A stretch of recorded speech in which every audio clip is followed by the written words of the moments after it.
Shalom, selamat sore untuk kita semua.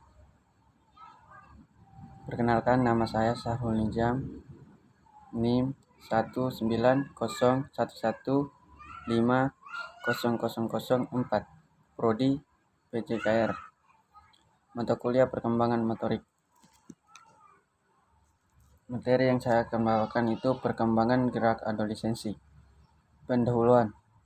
Perubahan perilaku gerak sejak bayi lahir sampai usia dewasa merupakan kegiatan menarik untuk dipelajari. Perkembangan merupakan proses pengembangan yang bersinambungan dan berkaitan dengan perubahan perilaku gerak manusia. Perubahan perilaku gerak dan penampilan keterampilan seorang berhubungan dengan bertambahnya umur. Di perubahan perilaku gerak sejak bayi lahir sampai usia dewasa merupakan kajian yang menarik untuk dipelajari. Jadi, perubahan perilaku dari diri kita sejak kita lahir sampai usia dewasa adalah merupakan kajian sangat menarik untuk kita pelajari untuk mengetahui apa saja yang ingin kita pelajari. Dan perkembangan merupakan proses pengembangan dan bersinambungan dan kaitan dengan perubahan perilaku gerak manusia. Jadi, selama kita hidup adalah perkembangan merupakan proses pengembangan dan bersinambungan secara bersinambungan. Mulai dari bayi sampai kita dewasa adalah secara bersinambungan dan berkaitan dengan perubahan perilaku gerak manusia, yaitu perubahan gerak kita. Mulai dari bayi sampai dewasa adalah bergerak kita akan berubah, mulai dari berjalan sampai melari, ini apa semua. Jadi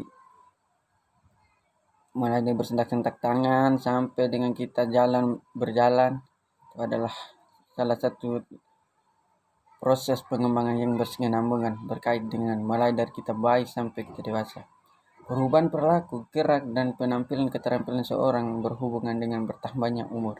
Jadi, perubahan gerak atau tingkah laku kita adalah itu sesuai dengan bertambahnya usia kita. Semakin besar usia kita atau semakin bertambahnya usia kita, maka semakin baik pula gerakan kita. Berikut pertumbuhan fisik adolescensi. Adolescensi atau masa remaja merupakan masa transisi dari masa anak-anak menuju masa dewasa. Dan masa transisi adalah masa perubahan. Dalam masa ini terjadi pertumbuhan dan cepat sampai pada saatnya mencapai kematangan seksual. Kemudian timbul fase perlambatan sampai tidak terjadi pertumbuhan lagi.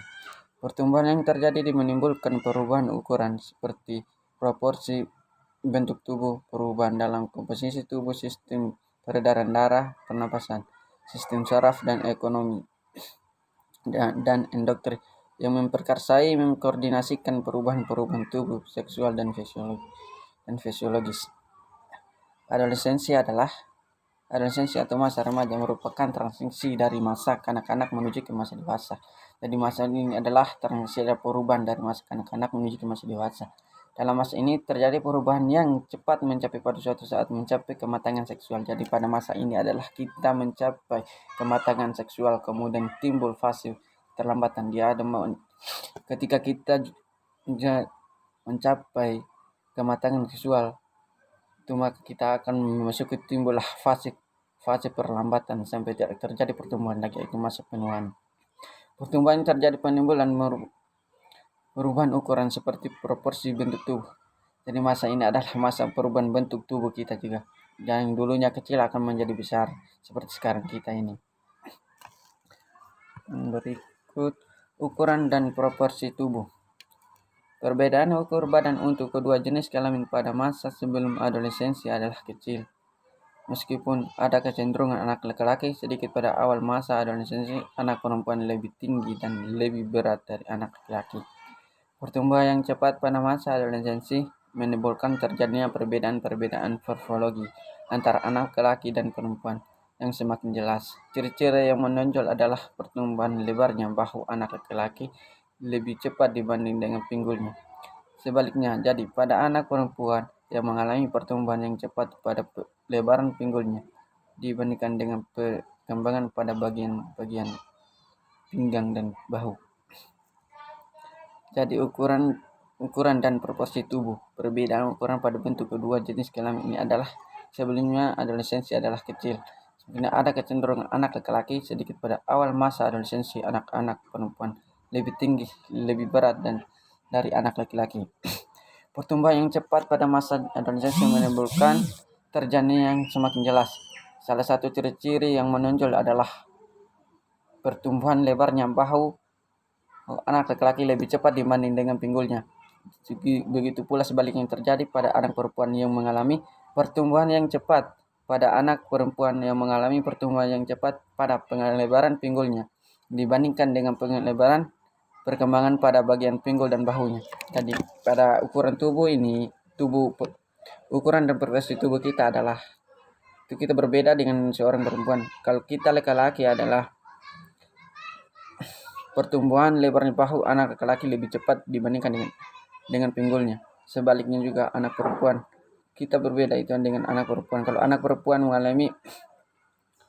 mengalami pertumbuhan yang sangat cepat pada pengelebaran pinggulnya dibandingkan dengan perkembangan pada bagian pinggul dan bahu. Jadi pertumbuhan kita dengan anak perempuan itu berbeda, tidak sama. Mereka pertumbuhan jaringan tubuh. Perubahan secara proporsional terjadi pada tulang otot dan jaringan anak pada masa adolescensi. Pertumbuhan tulang dan otot sejalan dengan peningkatan tinggi dan berat badan, sedangkan penurunan volume jaringan lemak lebih nampak pada anak laki-laki dibandingkan dengan anak perempuan. Di perubahan secara profesional terjadi pada tulang, otot, dan jaring. Pada masa adolescensi, pertumbuhan tulang adalah otot jaring sejalan dengan peningkatan tinggi dan berat badan. Jadi pertumbuhan tulang dan otot dan jaring kita ini adalah pertumbuhan sejalan dengan peningkatan tinggi badan kita dan berat badan kita. Sedangkan penurunan volume jaringan lemak lebih nampak pada anak laki-laki dibandingkan dengan anak perempuan. Jadi penurunan lemak itu lebih nampak pada kita laki-laki dibanding dengan anak perempuan. Yang berikut perubahan fisiologis. Adolescensi ditandai oleh berbagai macam perubahan fisiologis yang berhubungan dengan masa pubertas dan pengaruh terhadap penampilan fisik pada kedua jenis kelamin.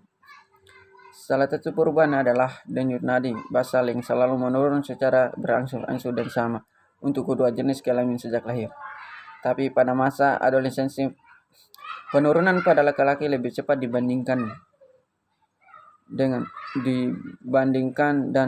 tapi pada masa adolescensi menurun pada anak laki lebih cepat dibandingkan dengan perempuan sesuai sesudah umur 12 tahun dan dibandingkan dengan sampai masa dewasa denyut nadi waktu istirahat untuk seorang wanita 100% lebih besar daripada seorang pria.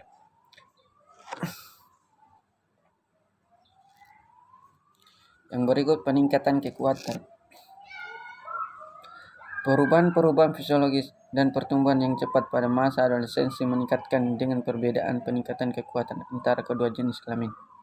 Perkembangan kedua kekuatan sesuai dengan masa adolescensi pada perempuan tidak dapat menampung air rata-rata kekuatan laki-laki. Bahkan dapat digambarkan bahwa kekuatan yang dimiliki oleh perempuan yang terkuat dapat disamakan dengan kekuatan laki-laki yang paling lemah. Jadi peningkatan kekuatan ini adalah sangat berbeda. Kekuatan kita laki-laki sangat berbeda jauh dengan anak perempuan. Bahkan sampai digambarkan bahwa kekuatan perempuan yang paling kuat adalah kekuatan laki-laki yang paling lemah. Jadi kekuatan anak perempuan ini itu sangat jauh berbeda dengan kita laki-laki. Mungkin ini saja yang bisa saya sampaikan. Sekian dari saya. Ucapkan terima kasih.